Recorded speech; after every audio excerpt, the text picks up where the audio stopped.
흑사병, 패스트, 지금 코로나를 가리켜 21세기의 패스트라고 하죠. 그런 얘기 들어보셨어요? 네.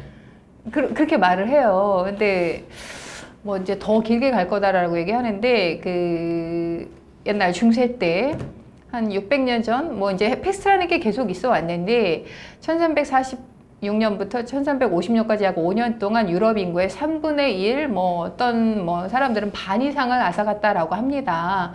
근데 당시에는 이게 왜, 뭐 때문에 우리가 이렇게 걸렸고 이것 때문에 이제 죽어나가는데 뭐 약 뭐 이런 그런 게 없었어요. 그 몰라서 그냥 신이 내린 그냥 우리에게 신이 내린 벌이다. 뭐 토성 우리도 2000년이 될 때 무슨 뭐 밀레니엄 될 때 2000년 될 때 무슨 컴퓨터 바이러스 먹을 것이고 뭐 이런 얘기 했던 것처럼 당시에는 토성과 목성이 겹치면서 일어나는 뭐 결과다.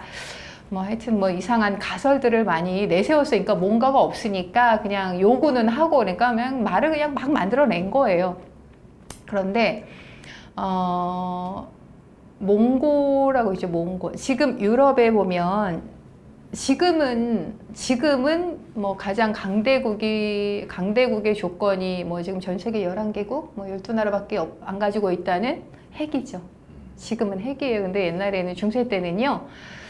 1492년 콜럼버스가 아메리카 대륙을 발견하기 전에는 그 지중해 해상권을 갖고 있는 나라가 강대국이었고 유럽을 지배한다. 그때 당시에는 뭐 미국 이런 나라가 없었으니까 그랬거든요. 그러면서 이제 이게 대서양으로 넘어오게 되는 거예요. 그 콜럼버스의 아메리카 대륙. 그러면서 이제 배의 돛.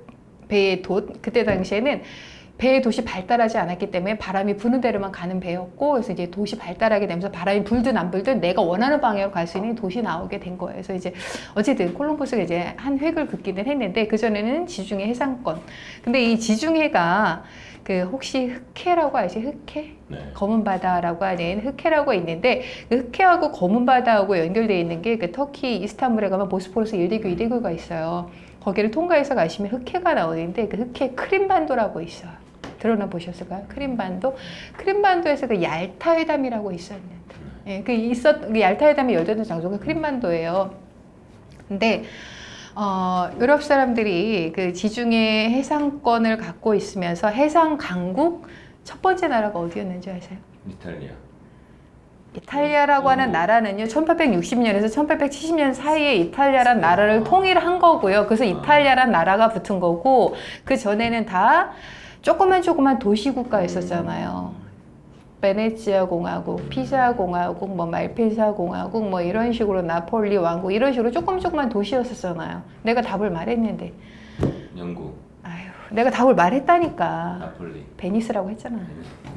베네치아, 영어로 베니스고요. 이탈리아로 베네치아라고 하는데, 베니스가 지중해 해상권을 갖고 있었어요. 제가 두 번째 나라도 어디라고 얘기했는데. 피렌체. 피렌체는 바닷가가 아니고 내륙이잖아요. 두 번째는요, 이탈리아에 보면 제노아라는 항구 도시가 있어요. 제노아. 그 다음에 세 번째는 2위, 3위를 놓고 서로 다 싸운 나라가 있는데, 하나가 혹시 요즘에 많이 가는 발칸반도에 크로아티아라는 나라가 있거든요. 크로아티아 저 남단에 가시면 드브르브니크라고 하는 나라가 있어요. 그래서 이 못 들어보셨어요? 크로아티아를 그렇게 사람들이 많이 가는데 못 들어보셨어요? 드브르브니크를? 못 들어봤어요? 저 들어봤어요. 그러니까 드브르브니크 떡갈나무란 뜻이에요. 그 드브르브니크라고 하는 항구 도시하고요, 제노아하고 지중해 해상 강국 2위를 놓고 서로 다 싸웠어요. 근데 지도를 놓고 보시면 베니스, 제노아, 드브르브니크고요. 지중해를 쭉 가면 이제 흑해랑 연결이 돼요. 그래서 이 흑해 크림반도에 가시면 테오도시아라는 성이 있어요.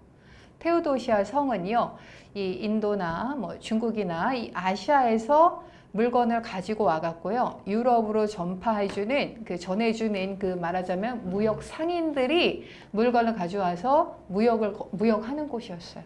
그러면 지중해에서 배를 타고 흑해를 가갖고 흑해는 원래 옛날에는 호수였었는데 이게 세월이 지나면서 지중해하고 이렇게 만나서 그래서 이 지중해 바닷물보다는 흑해물은 덜 짜요. 그래서 여기를 담수호라고 하거든요. 그래서 어쨌든 그런데 그래서 이 테오도시아 성에 첫 번째로 들어가서 무역을 할 수 있는 사람들이 누구였냐면 당연히 베니스 사람들이에요.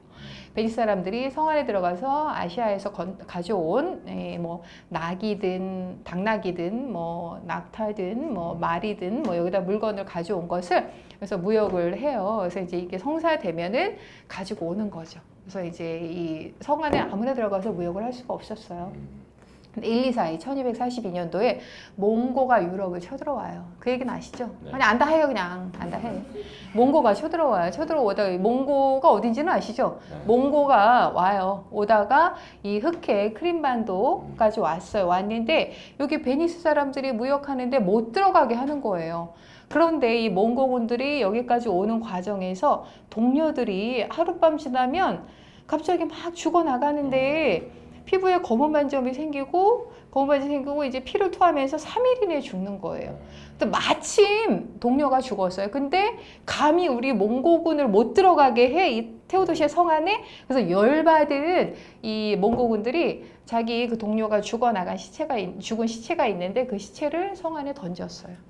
던졌는데 여기에 무역하러 온 베니스 상인들이 보니까 며칠 지났는데 어제까지만 해도 멀쩡했던 나이에 같이 배를 타고 무역을 하러 온 동료가 베니스의 동료들이 여기서 피를 토하고 검은 반점이 생기고 죽어가는 거예요.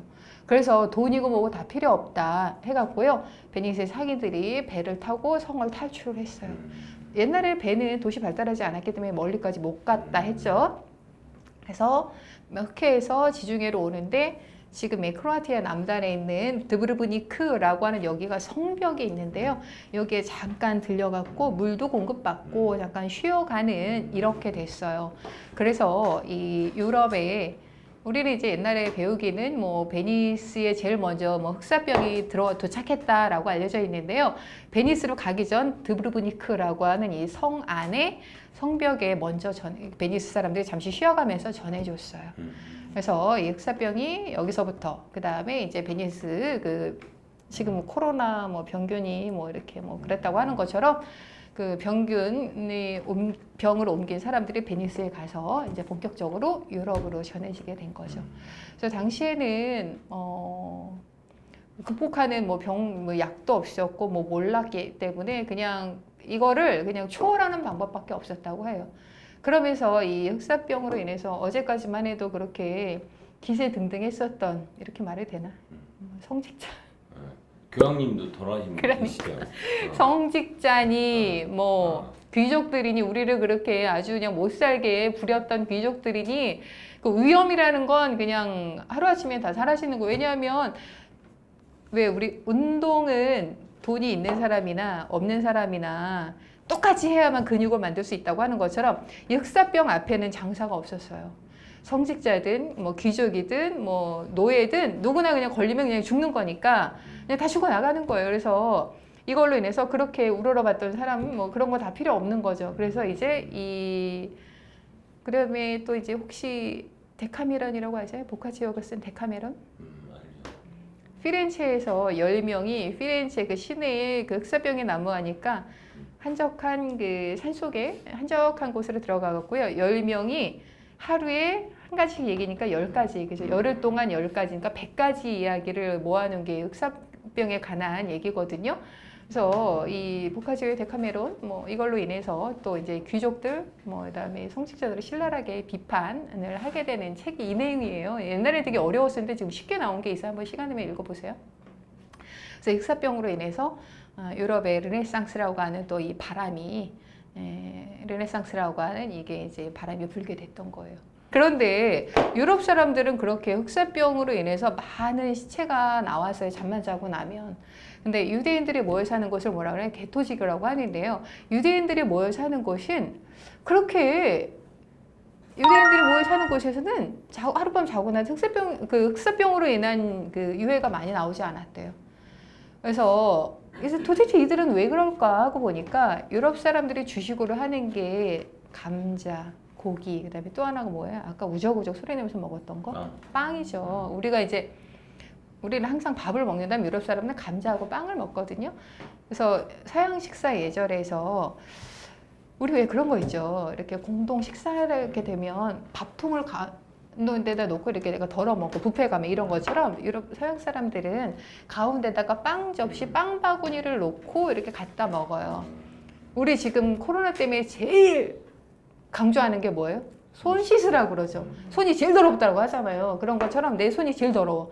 근데 이 빵 바구니, 빵 접시에 있는 빵을 내 더러운 손이 묻은 손때가 묻은 걸로 가져다가 잘라요. 잘라갖고 우리 어떻게 자연스럽게 반은 내가 먹지만 반은 여기다 놓쳐.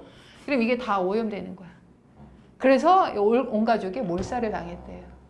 그런데 유대인들이 모여서는 게토지고 유대인들은요.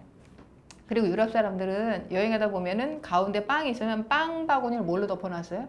헝겊이나 뭐 천이나 뭐 이런 걸로 쉽게 덮어놨어요. 그래서 우리 왜 기침하면 비말 침으로 전파된다고 하잖아요. 그래서 이게 쉽게 전파가 돼요. 아니면 그냥 열어놓거나. 왜 빵 열어놓는 데 많잖아요. 식당 가면. 근데 유대인들은요, 그 옛날부터 그런 음식을 확실하게 차단해준 뚜껑도 뭐 헝겊이나 천이 아니라 이렇게 우리 지금 뭐 냄비 뚜껑 같은 거 있죠. 왜 그런 걸로다 확실하게 덮어놓고 그 다음에 내가 가져다 먹은 빵은 이거는 남기는 게 아니에요. 우리가 왜 밥 남기면 벌 받는다고 하는 것처럼 유대인들은 이 빵이 어마어마한 그게 있어요. 그래갖고 이거를 절대 남기지 않아요. 그리고 내 손때가 묻은 거냐 나만 갖다 먹는 거고 확실하게 이게 뭐 사람들의 뭐 비말이나 뭐 이런 여러 가지가 침투하지 않게끔 확실한 뚜껑을 닫아놨대요. 그때부터. 그래서 유대인들은 흑사병으로 많이 걸리지도 않았고 그렇게 많이 죽어 나오는 시체가 없었다고 합니다. 그래서 이게 유럽 사람들과 차이인데요. 뭐 이런 걸로 인해서도 유럽 사람들이 유대인들을 또 미워했다고 합니다. 그래서 서양 식사 예절에서 빵을 그렇게 마구마구 우리는 어떻게 막 이렇게 골라. 내 손대 골라. 그래놓고 결국 처음에 집은 거 가져다가 반 잘라서 다시 놔. 그 다음에 또 하시면 안 되는 게 아까도 보면 빵이 겉에는 딱딱한데 안에는 부드럽죠. 딱딱한 거 안 먹는다고 안에 부드러운 것만 쏙 빼먹고 딱딱한 거 이렇게 해놓는 것도 되게 큰 실례. 우리를 치면 뭐예요? 밥을 가운데만 파먹는 거랑 똑같은 거예요. 제사밥이잖아요. 그런 것처럼 서양 식사할 때는 그런 걸 하시면 안 돼요. 그렇습니다.